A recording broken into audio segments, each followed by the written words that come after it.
আমরা গত ক্লাসে দেখবে পর্যায় সারণীর 5খানা পর্যায় সম্বন্ধে আলোচনা করেছিলাম, প্রথম থেকে শুরু করে 5 পর্যন্ত, এবং কিভাবে পর্যায় সারণী গঠিত হয়েছে আবহাওয়া নীতি অনুসারে সেটা আমরা আলোচনা করেছি। আজকে আমরা আলোচনা করব ষষ্ঠ এবং সপ্তম পর্যায়ে। বাকি আলোচনা কিন্তু গতদিন করা হয়েছিল, যে 1 থেকে 18টা আমাদের গ্রুপ আছে, সেগুলোর ক্ষেত্রে কোন ইলেকট্রন বিন্যাস শেষ আসলে আমরা কোন গ্রুপে বসাবো। যেমন আমরা বলেছিলাম S1 S2 হলে 1 আর 2, D1 থেকে D10 যদি থাকে তাহলে 3 থেকে 12, P1 থেকে P6 হলে সেটা হচ্ছে 13 থেকে 18 নম্বর গ্রুপের মধ্যে বসানো হয়। তো দেখো, গতদিন আমরা শেষ যে মৌলটা দেখেছিলাম সেটা ছিল জেনন 54। জেননের পরে যদি আমি মৌল নিই সিজিয়াম অ্যাটমিক নাম্বার হচ্ছে 55। ইলেকট্রন বিন্যাস করলে 1s2 2s2 2p6 3s2 3p6 4s2 3p10 4p6 5s2 4p10 5p6 তারপর হচ্ছে 6s1। তাহলে সিজিয়ামের শেষ ইলেকট্রন দেখো 6s এতে আসছে, তাহলে এটা ষষ্ঠ পর্যায়ের মধ্যে চলে আসবে। কারণ তোমরা জানো 6s 4f 5d এবং 6p এই গ্রুপিংয়ের মধ্যে যদি ইলেকট্রন বসে সেগুলো বসবে সবই ষষ্ঠ পর্যায়ে। এবং যেহেতু S1 তার জন্য আমরা 1 নম্বর গ্রুপে সিজিয়াম মৌলটাকে বসিয়ে দিচ্ছি। এরকম ভাবে আমরা যদি বেরিয়াম মৌলতে যাই তাহলে দেখব বেরিয়াম হচ্ছে 6s2। তাহলে 6s2 যখনই হবে তাহলে এটাকে আমরা এইখানটায় বসাচ্ছি। এবার দেখো আমাদের একটা গুরুত্বপূর্ণ জায়গা, এবার তাহলে 55 56 পর্যন্ত এখানে বসলো। এবার আমরা যদি 57 নম্বর মৌলটা নিই 57, এই মৌলটার নাম হচ্ছে তোমার ল্যান্থানাম।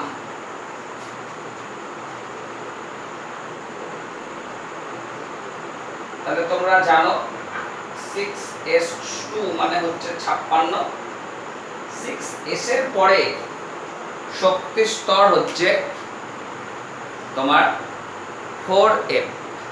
তাহলে ইলেকট্রন তো এবার 4f এ আসার কথা, কিন্তু দেখা যায় যে 4f এবং 5d শক্তি স্তরগুলো অত্যন্ত কাছাকাছি অবস্থান করে, যে কারণে প্রথমে ইলেকট্রন 4f এ না গিয়ে 5d তে চলে যায়। দিয়ে আমরা ইলেকট্রন বিন্যাস পাচ্ছি 5d1 4f টা 0। আর তুমি বলতে পারো 4f 0 5d1। যেহেতু d1 কক্ষপথে ইলেকট্রন আসছে তার জন্য ল্যান্থানাম মৌলটাকে আমরা এইখানে 3 নম্বর গ্রুপে বসিয়ে দিচ্ছি। এই 57 নম্বর মৌলর পরে যখন 58 নম্বর মৌলটা আসে তখন দেখা যায় যে মৌলের ইলেকট্রন বিন্যাস এবার কারেকশন হয়ে যায়, অর্থাৎ 5d তে আর ইলেকট্রন প্রবেশ না করে এবার ইলেকট্রন প্রবেশ করতে শুরু করে 4f শক্তি স্তরে। এখন এই 58 নম্বর মৌল হচ্ছে সিরিয়াম। তাহলে ইলেকট্রন বিন্যাস দাঁড়াচ্ছে 6s2 4f1 5d1। তাহলে দেখো এখানে আমরা যে গ্রুপগুলো করেছি সেখানে কিন্তু কোথাও f বসানোর জায়গা নাই, s আছে, d আছে এবং p এর শেষ ইলেকট্রন বসানোর জায়গা আছে। তার জন্য আমরা এইখানে দেখো নিচে 14টা ঘর করে রেখেছি। তা তোমার এই সিরিয়াম থেকে শুরু করে লুটেশিয়াম পর্যন্ত, অর্থাৎ এই 58 নম্বর থেকে শুরু করে তোমার 71 নম্বর মৌল পর্যন্ত, 71 অ্যাটমিক নাম্বার পর্যন্ত যে মৌলগুলো, সেই মৌলগুলোর ক্ষেত্রে দেখা যায় ইলেকট্রন 4f শক্তি স্তরে প্রবেশ করতে শুরু করে, যে কারণে মৌলগুলোকে আমরা আর এই মূল পর্যায় সারণীতে বসাতে পারছি না। কারণ মূল পর্যায় সারণীতে যদি বসাতে চাই তাহলে আবার এখানে যেরকম এস এর পরে ডি, ডি এর পরে পি, আমরা এস আর পি আগে ইলেকট্রন প্রবেশ করেছিলাম, ডিটাকে চতুর্থ পর্যায় থেকে দেখেছো ডিতে ইলেকট্রন আসছে, তাহলে এখানে আরো এই 14টা গ্রুপ বেড়ে যাবে, তাহলে 18 আর 14 তে 32টা গ্রুপ হয়ে যাবে, তাহলে অতিরিক্ত বড় হয়ে যাবে। সেই বড়টা যাতে না হয় সেইটাকে কমানোর জন্য আমাদের এইখানে দেখবে একটা স্টার চিহ্ন দেওয়া আছে, অর্থাৎ ল্যান্থানামের পরবর্তী মৌল সিরিয়াম, যার অ্যাটমিক নাম্বার 58, তাকে এইখানটায় বসিয়ে দেওয়া হলো। এরপরে যে মৌলগুলো আসে, যেমন ধরো প্রোটেক্টিনিয়াম, পিআর, পিআর অ্যাটমিক নাম্বার হচ্ছে 59, ইলেকট্রন বিন্যাস 6s2 4f3 5d0, 4f3 5d0। মানে কি অ্যাকচুয়ালি ডিতে তো আসার কথা নয়, আসার কথা 4f এ, কিন্তু 4f আর 5d এত কাছাকাছি শক্তি স্তর যে কখনো কখনো ইলেকট্রন 4f এ না গিয়ে আগে 5d তে চলে যায়, কিন্তু 5d তে যাওয়াটা নিয়ম বিরুদ্ধ, তার জন্য পরবর্তীতে আবার সেটা কারেকশন হয়ে যাচ্ছে। তখন আমরা দেখছি পিআর এর ক্ষেত্রে 4f3 হয়ে যাচ্ছে, তাকে একের পরে 2 না হয় 3, কারণ এইখানকার ইলেকট্রনটা 2 এবং এমনিতে একটা অ্যাটমিক নাম্বার বাড়তো, তার জন্য 3 হয়ে গেল। তাহলে আমরা পাচ্ছি কি পিআর এর ক্ষেত্রে 6s2 4f3 5d0, তাহলে মৌলটাকে আমরা এই রকম স্থানে বসিয়ে দিচ্ছি।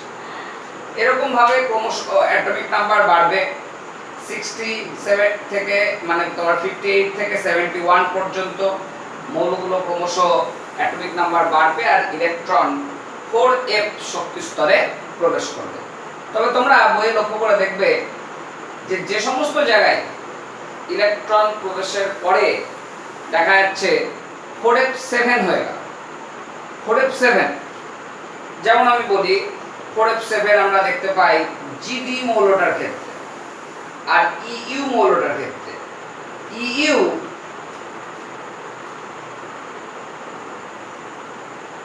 আর জিডি, তাহলে ইইউ আর জিডি, তাহলে এই মৌলের অ্যাটমিক নাম্বার হচ্ছে ইউ এর ক্ষেত্রে 63। তাহলে দেখো 6s2 4f7, তাহলে আমাদের তো এখানে 56 নম্বর ছিলই, 56 মানে হচ্ছে 6s2, তাহলে 56 আর 7 খানা ইলেকট্রন মানে 63, তাহলে 56 সাথে 63, তাহলে তোমার ইইউ তাহলে 58 59 60 61 62 63 এখানে বসালাম।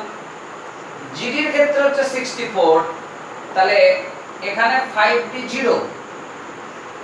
কিন্তু জিডির ক্ষেত্রে দেখা যাচ্ছে 6s2 4f7 5d1। তাহলে কেন হলো?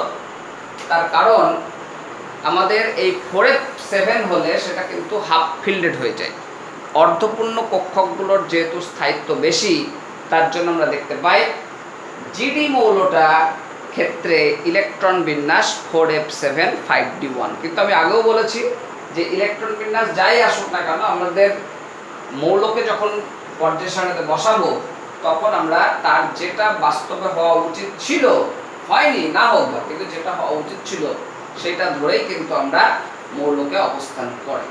তাহলে ইউ এর পরে এখানে চলে আসবে জিডি। এই করতে করতে দেখবে তোমার লুটেসিয়াম বলে একটা মৌল আছে যার অ্যাটমিক নাম্বার হচ্ছে 71, লুটেসিয়াম 71। তখন দেখা যায় ইলেকট্রন বিন্যাসটা হয়ে যায় 6s2 4f14 5d1। এই লুটেসিয়াম এবং তার আগে যে ওয়াইবি, এই দুটোর ক্ষেত্রে আবার 4f14 দেখতে পাওয়া যায়, একই কারণ। এখানে যেরকম 4f7 হলে হাফ ফিল্ডেড হচ্ছে। তারপরে জিডির ক্ষেত্রে কি দেখলে যে হাফ ফিল্ডেড হওয়ার পরে ও কিন্তু হাফ ফিল্ডেড স্টেবিলিটিটা বজায় রাখার জন্য ইলেকট্রন 4f-এ নিল না, 5d-তে নিল।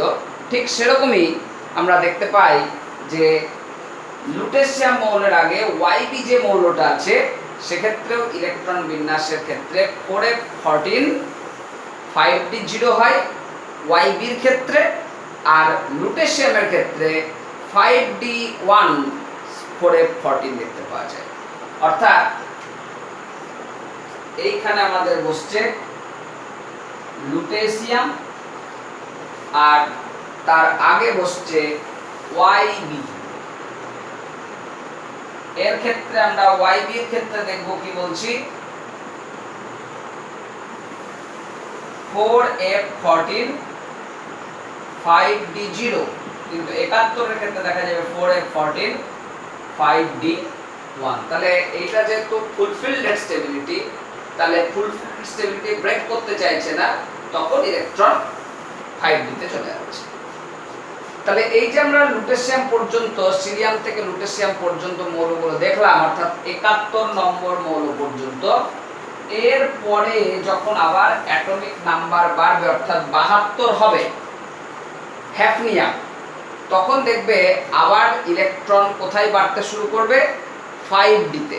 5d1 হয়েছে 71, তাহলে 72 কে 5d2, তখন দেখব হ্যাফনিয়াম মৌলটা আবার এইখানে অবস্থান করবে। দিয়ে এবারে 72 73 74 75 76 77 78 79 80 81 82 83 84 85 86 তে হচ্ছে রেডন। তোমরা বইয়ে লক্ষ্য করবে দীর্ঘ পর্যায় সারণীতে ছোট ছোট করে ইলেকট্রন বিন্যাস শেষ অংশটুকু দেওয়া আছে। তাহলে রেডন এর অ্যাটমিক নাম্বার হচ্ছে 86, আর মৌলটার ক্ষেত্রে আমরা ইলেকট্রন বিন্যাস দেখতে পাবো 6p6। তার জন্য রেডন মৌলটা আমরা আবার 18 নম্বর গ্রুপে বসালাম। তাহলে অ্যাটমিক নাম্বারের এই যে পার্থক্য 57 থেকে 72, সেই 14টা মৌল কিন্তু তোমার নিচে অবস্থান করা হচ্ছে। এই মৌলগুলোকে বলা হয় ল্যান্থানাইড মৌল।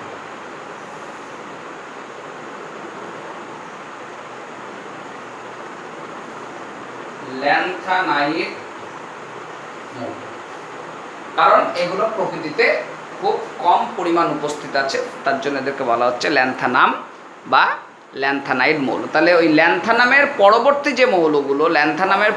যে মৌলগুলো সেই মৌলগুলোকে আমরা বলছি ল্যান্থানাইড মৌল। তাহলে মাথায় রাখবে এই ল্যান্থানাইড মৌলগুলো আসলে কিন্তু ষষ্ঠ পর্যায়ের, জায়গা হয়নি বলে এখানে বসেছি, 57 পরে জায়গা হয়নি বলে এখানে বসেছি। তাহলে এদের যদি আমরা পর্যায় বলি, সবার পর্যায় হচ্ছে ষষ্ঠ পর্যায়। আর যদি গ্রুপ বলি, গ্রুপ এগুলোকে আমরা সবই বলি 3 নম্বর গ্রুপের, কারণ এই ধরে নেওয়া হচ্ছে যে এগুলো একই জায়গায় অবস্থান করছে। তাহলে এই মৌলগুলোর সকলের পর্যায় হচ্ছে ষষ্ঠ এবং সকলেরই গ্রুপ হচ্ছে তোমার 3 নম্বর গ্রুপ। তাহলে 86-র পরে আমরা যখন 87-তে আসবো, 87 হচ্ছে ফ্রান্সিয়াম। তাহলে 87 ফ্রান্সিয়াম,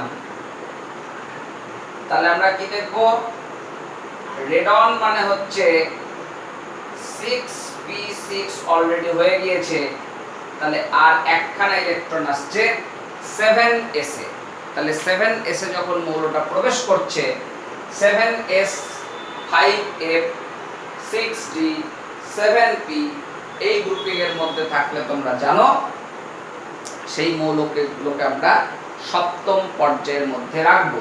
তাহলে যেহেতু এখানে 7s গ্রুপিং এ আসছে, তার জন্য মৌলটাকে আমরা 1 নম্বর গ্রুপে রাখছি, কারণ এখানে ইলেকট্রনিক কনফিগারেশন s1 আছে। এরকম ভাবে ফ্রান্সিয়ামের পরবর্তী মৌল হচ্ছে তোমার রুথেনিয়াম, রেডিয়াম, আরে 88, তাহলে হচ্ছে 6p6 7s2, তাহলে মৌলটাকে আমরা এইখানে বসাবো। এরপরে 89 মৌল হচ্ছে অ্যাক্টিনাইড, তাহলে ইলেকট্রন বিন্যাস কি হবে?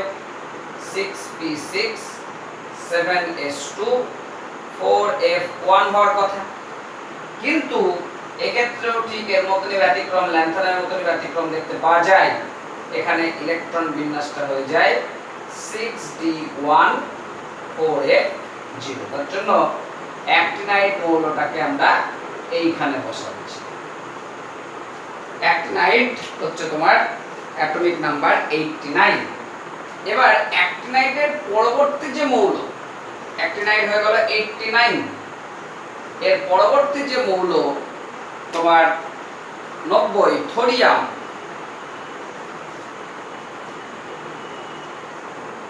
তাহলে অ্যাক্টিনাইডের পরবর্তী মৌল হচ্ছে TH থোরিয়াম। এক্ষেত্রে ইলেকট্রন বিন্যাসটা আমরা দেখতে পাই 6p6 7s2 6d2 এবং 5f0, 4f লিখে ফেলেছে 5f 6d2 5f0। আসলে এই 5f 6d এগুলো নিউক্লিয়াস থেকে অনেক দূরে থাকে, তার জন্য এই অ্যাক্টিনামের পরবর্তী মৌলগুলো ক্ষেত্রে দেখা যায় ইলেকট্রন বিন্যাসের বেশ কিছু ব্যতিক্রম আছে। ব্যতিক্রমগুলো এমনি তোমাদের ক্লাস 11-এর স্ট্যান্ডার্ডের দরকার নাই, কিন্তু জয়েন্টের জন্য যেখানে যেখানে ব্যতিক্রম আছে, বিশেষ করে 90 বা 89, এই ব্যতিক্রমের জায়গাগুলো কিন্তু জয়েন্টের জন্য খুব গুরুত্বপূর্ণ। জয়েন্টে কিন্তু ওইখান থেকেই প্রশ্নগুলো দেয়, অনেক বছরই এসেছে যে 88 কি 89 কি 90 কি 92 এদের ইলেকট্রন বিন্যাস কোনটা। তা সেক্ষেত্রে কিন্তু তোমার ওই ব্যতিক্রম কোথায় কোথায় আছে, নর্মাল নিয়মে হচ্ছে না, সেইগুলো পর্যায় সারণীতে তোমরা মার্ক করবে, সেইগুলো ভালো করে প্র্যাকটিস করবে। আর সাধারণত তোমার 11-এর জন্য অত বেশি দূর পর্যন্ত দেয় না অবস্থান নির্ণয়ের ক্ষেত্রে, হয়তো 50-60-এর মধ্যেই থাকতে পারে, কিন্তু জয়েন্টের ক্ষেত্রে এরকম অনেকবারই এসছে 90 বা 89, যেগুলো ব্যতিক্রম আছে সেই ইলেকট্রন বিন্যাস ব্যাখ্যা করবে। তা যাই হোক, তাহলে এটা থোরিয়াম এখানে বসার কথা, কিন্তু এর যে প্রপার্টিজ সেটা দেখা যায় যে এইখানে আমরা যে মৌলগুলো রাখি তার মতো, তার জন্য আমরা TH মৌলটাকে বসিয়ে দিলাম তোমার সিরিয়ামের নিচে, থোরিয়াম। এবার এই থোরিয়ামের পরে যখন আসছে প্যালাডিয়াম, তখন দেখা যাচ্ছে ইলেকট্রন কিন্তু আবার 5f এ প্রবেশ করবে। তো যাই হোক, এই অ্যাক্টিনাইড 89, সেখান থেকে থোরিয়াম হচ্ছে 90, এবং থোরিয়াম থেকে শুরু করে লরেন্সিয়াম পর্যন্ত, থোরিয়াম থেকে শুরু করে লরেন্সিয়াম পর্যন্ত, অর্থাৎ অ্যাটমিক নাম্বার 90 থেকে শুরু করে 103 পর্যন্ত 14টা মৌল পর পর পর পর এখানে প্রবেশ করছে। Lawrencium LR 103। তাহলে অ্যাক্টিনাইডের পরবর্তী যে মৌলগুলো থাকছে সেইগুলো হচ্ছে থোরিয়াম থেকে শুরু করে লরেন্সিয়াম 14টা মৌল। এই মৌলগুলোকে আমরা বলছি অ্যাক্টিনাইড মৌল, অ্যাক্টিনাইড মৌল। এবং লরেন্সিয়ামের পরবর্তী যে মৌল যার অ্যাটমিক নাম্বার হচ্ছে 104, সেটা হচ্ছে রুফেনিয়াম RF। এবার এই 104 যখন আসবে তখন আমরা কি দেখব, যেহেতু এখানে 4f14 হয়ে যাচ্ছে, তখন আবার নতুন এই 5f14 হয়ে যাচ্ছে, তার জন্য নতুন করে ইলেকট্রন আবার 6d তে প্রবেশ করতে শুরু করবে, অর্থাৎ 6d2 6d3 এরকম করে আস্তে আস্তে আস্তে আস্তে ক্রমশ বাড়বে। তাহলে দেখো এখানে আমরা পেয়ে যাচ্ছি RF, তাহলে 103 এর পরে 104। তাহলে অ্যাক্টিনাইডের পরবর্তী 14টা মৌল সেগুলো কিন্তু তোমার এই মূল পর্যায় সারণীতে আমরা বসাতে পারলাম না। মূল পর্যায় সারণীতে আমাদের স্থান না দিয়ে ওগুলোকে নিচের একটা স্থানে অবস্থান দিলাম। তাহলে এই থোরিয়াম থেকে লরেন্সিয়াম পর্যন্ত মৌলগুলোর স্বাভাবিক প্রকৃতি হচ্ছে এগুলো সবই তেজস্ক্রিয় প্রকৃতির মৌল, এবং অ্যাক্টিনিয়ামের পরবর্তী মৌল বলে এগুলোকে আমরা বলছি অ্যাক্টিনাইড সিরিজ বা অ্যাক্টিনাইড এলিমেন্ট। আর এরপরে দেখবে 5T করে শুরু করে আস্তে আস্তে আস্তে আস্তে বাড়তে শুরু করবে, কিন্তু এই পর্যায়ে সপ্তম পর্যায়ে শেষের ধারে আর অনাবিষ্কৃত মৌল আছে, অর্থাৎ আর আবিষ্কৃত মৌল নাই। তার জন্য শেষের ধারে তোমরা দেখবে কিছু কিছু নাম ইউইউপি বা ইউইউএস, ইউইউও এরকম দেওয়া আছে, যেগুলো আসলে প্রজেক্টেড, মানে তোমার হলে নতুন মৌল আবিষ্কার হলে তখন নাম ওখানে বসবে, কিন্তু ওই নাম যেটা দেওয়া আছে ওটা অ্যাকচুয়ালি আইইউপিসি সিস্টেম অনুযায়ী দেওয়া আছে। আমরা আইইউপিসি সিস্টেম একটু পরে আলোচনা করে নেব। তা যাই হোক, তাহলে গোটা পর্যায় সারণী মোটামুটি একটা আইডিয়া আমরা পেলাম যে মৌলগুলো কিভাবে পর্যায় সারণীতে অবস্থান করছে। মূলত তোমরা এই ল্যান্থেনাইড অ্যাক্টিনাইড সিরিজ পর্যন্ত এগুলো একটু মনে রাখবে যে কিভাবে মৌলগুলো অবস্থান করছে। আমাদের এই গোটা পর্যায় সারণীর সমস্ত জায়গা মনে রাখার খুব একটা এই ক্লাসে প্রয়োজন নাই। আমাদের মোটামুটি মূল পর্যায় সারণী যেটা, তার মধ্যে প্রতিনিধি মৌল যেগুলো তোমরা জানো, ক্লাস 10এও পড়েছো, প্রতিনিধি মৌল মানে হচ্ছে 1 নম্বর 2 নম্বর গ্রুপ, আর এধারে 13 থেকে শুরু করে 18 নম্বর গ্রুপ। এই প্রতিনিধি মৌলগুলোই মনে রাখবে। আর তোমার ডি ইলেকট্রন যেখানে প্রবেশ করছে, ডিতে প্রবেশ করছে, তার মধ্যে কেবলমাত্র তোমার চতুর্থ পর্যায়ের যে ডি এলিমেন্টগুলো আছে, ডি শেষ কক্ষে ইলেকট্রন, যেগুলো তোমরা অ্যাটমিক স্ট্রাকচারেও পড়েছো, স্ক্যান্ডিয়াম থেকে শুরু করে জিঙ্ক পর্যন্ত, এই মৌলগুলোকে আমরা একটু মাথায় রাখবো। তা যাই হোক, আমাদের এই 1 আর 2 নম্বর এই যে গ্রুপটা দেখছো, এই গ্রুপে মৌলের ইলেকট্রনগুলো, শেষ ইলেকট্রনগুলো এস শক্তি স্তরে প্রবেশ করছে। তার জন্য আমরা এই 1 আর 2 এর যে মৌলগুলো সেগুলোকে বলছি এস ব্লক মৌল। 1 আর 2 এর মৌলগুলোকে বলা হচ্ছে এস ব্লক মৌল। অন্যদিকে 13 থেকে 18 এই ক্ষেত্রে মৌলগুলোর শেষ ইলেকট্রন পি শক্তি স্তরে প্রবেশ করছে। 13 থেকে 18 মৌলগুলোর ক্ষেত্রে শেষ ইলেকট্রন পি শক্তি স্তরে প্রবেশ করছে। তার জন্য আমরা এই মৌলগুলোকে বলছি পি ব্লক মৌল। অন্যদিকে দেখো 3 থেকে 12 পর্যন্ত মৌলগুলোর শেষ ইলেকট্রন ডি কক্ষে অবস্থান করছে। তার জন্য এগুলোকে আমরা বলছি ডি ব্লক মৌল। আর এই ল্যান্থানাইড এবং অ্যাক্টিনাইড এই সিরিজের ক্ষেত্রে মৌলগুলো এফ কক্ষকে ইলেকট্রন প্রবেশ করছে, শেষ ইলেকট্রন, তার জন্য এগুলোকে বলা হচ্ছে এফ ব্লক মৌল। তাহলে আমরা গোটা পর্যায় সারণীটাকে 4টে সুনির্দিষ্ট ব্লকে ভাগ করছি, S block, P block, D block এবং এফ ব্লক। তার মধ্যে এস ব্লক এবং পি ব্লক মৌলগুলোকে আমরা বলি প্রতিনিধি মৌল। এই মৌলগুলো কিন্তু খুব ভালো করে তোমরা মুখস্থ করবে, বিশেষ করে গ্রুপ ওয়াইজ 1, 2, 13, 14, 15, 16, 17, 18 এগুলোর ওপর থেকে নিচ যে মৌলগুলো আছে সেই মৌলগুলো মুখস্থ করবে। তোমরা ক্লাস 10এও এগুলো করতে, তখনও বলা হতো, তোমরা শুনেছো।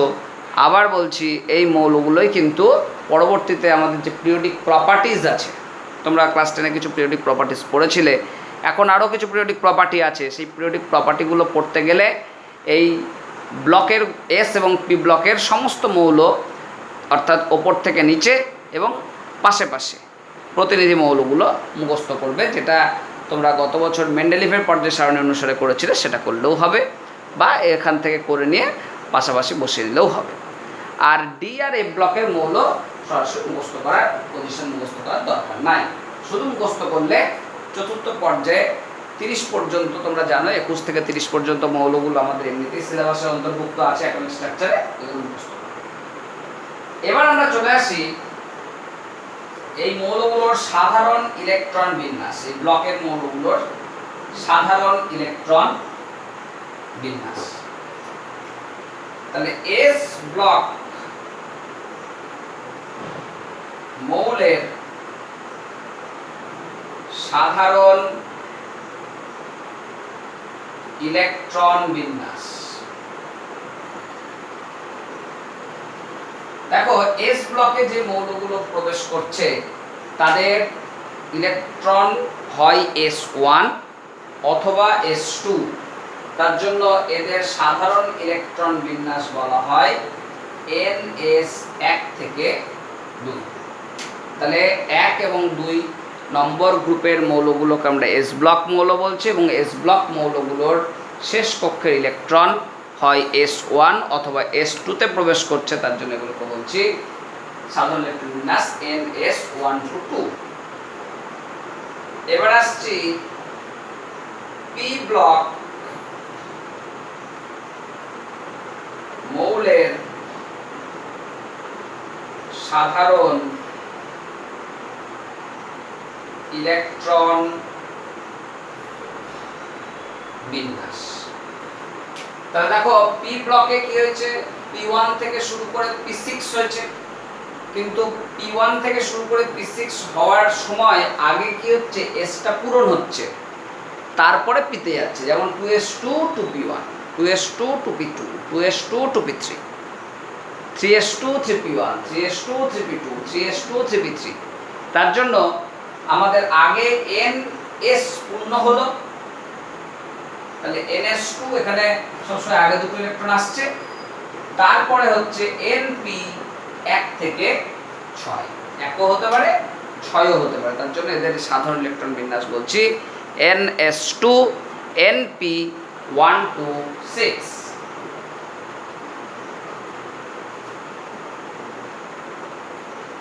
এবার আমরা চলে আসছি ডি ব্লক মৌলের সাধারণ ইলেকট্রন বিন্যাস।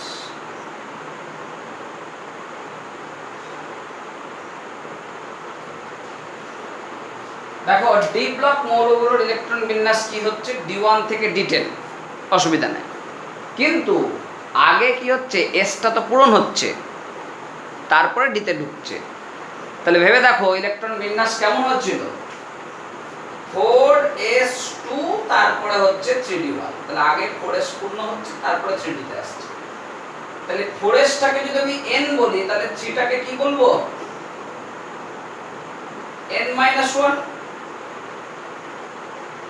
আবার তোমরা দেখেছো যে সব সময় কিন্তু 4s2 হচ্ছিল না, যেমন ক্রোমিয়াম ব্যতিক্রম দেখেছো, 4s1 3d5। তাহলে এস এর মান ইলেকট্রন সংখ্যা কখনো 1ও হচ্ছে, কখনো 2ও হচ্ছে, তার জন্য আমরা এটাকে যদি n বলি, এটাকে n-1 বলছি, তার জন্য ডি ব্লক মৌলগুলোর ইলেকট্রন বিন্যাস আমরা বলবো n-1 d1 to 10 ns1 to 2। গুরুত্বপূর্ণ। তাহলে 1 থেকে 10 হবে, এধারে এস শক্তি স্তরে ইলেকট্রন কখনো 1 কখনো 2 হতে পারে, বেশিরভাগ ক্ষেত্রে 2, কিন্তু ব্যতিক্রম কিছু কিছু ক্ষেত্রে অবস্থান করছে। এবার দেখো এফ ব্লক মৌলের সাধারণ ইলেকট্রন বিন্যাস। তাহলে এফ ব্লক মৌলগুলোর ক্ষেত্রে আমরা কি দেখছি, 6s এ ইলেকট্রন প্রবেশ করলো, 6s2 যেমন ধরো এখানে আমরা দেখেছি কি 6s2 পূরণ হয়েছে, তারপরে চলে আসছে 5d তে একটা, আবার কখনো কখনো দেখছো 5d ফাঁকা হয়ে যাচ্ছে, যেমন এই সমস্ত জায়গায় গিয়ে দেখছো 5d 0 হয়ে গেছে, বইয়ে তোমরা দেখেন। তাহলে 6s2 5d, তারপরে আসছে 4f, তারপরে 4f এ 1 থেকে 14। তাহলে এটাকে যদি আমি n বলি, এটাকে বলবো কি n-1 আর এটাকে বলবো n-2, কারণ n এর ভ্যালু যদি 6 হয় তাহলে n-1 মানে 5 আর n-2 মানে হচ্ছে 4। তাহলে আমাদের এক্ষেত্রে ইলেকট্রন বিন্যাস কখনো কখনো ডি এ একটা ঢুকছে, কখনো কখনো ডি এ ইলেকট্রন থাকছেই না। আর এসটা সবসময় পূর্ণ হওয়ার পরেই আমাদের এই ঘটনা দেখতে পাচ্ছি ডিএ কখনো ঢুকছে না। আর এফ এর ক্ষেত্রে আমরা দেখছি কি ক্রমশ একটা করে ইলেকট্রন প্রবেশ করছে, দিয়ে 1 থেকে 14 পর্যন্ত হচ্ছে। তার জন্য আমরা এফ ব্লক মৌলের সাধারণ ইলেকট্রন বিন্যাস বলবো n-2 F 1 থেকে 14, n-1 D 0 থেকে 1 ns2। তাহলে এটা হচ্ছে আমাদের এফ ব্লক মৌলের সাধারণ ইলেকট্রন বিন্যাস, খুব গুরুত্বপূর্ণ। তাহলে আমরা গোটা পর্যায় সারণীটাকে 4টে ভাগে ভাগ করলাম, S block, P block, D block, F block. এই গোটা ব্লকটার মধ্যে যে মৌলগুলো আছে সেই মৌলগুলোর আমরা একটা জেনারেল ইলেকট্রনিক কনফিগারেশন মাথায় রাখলাম। আর তোমাদের যেটা বললাম যে এস ব্লক, পি ব্লকের প্রতিটা মৌল তোমরা কিন্তু পাশাপাশি উপর নিচে মুখস্থ করবে, নালে পরের দিন আমরা যখন পিরিয়ডিক প্রপার্টিজে যাব আটকে যাবে। আর মাঝের এগুলোর কিন্তু খুব একটা তোমাদের এখন প্রয়োজন পড়বে না পিরিয়ডিক প্রপার্টিজ। যাই হোক, তোমরা পর্যায় সারণীটা আমরা আগের ক্লাস এবং আজকের ক্লাস মিলে সম্পন্ন হলো। এই স্ট্রাকচারটা ভালো করে বোঝার চেষ্টা করো।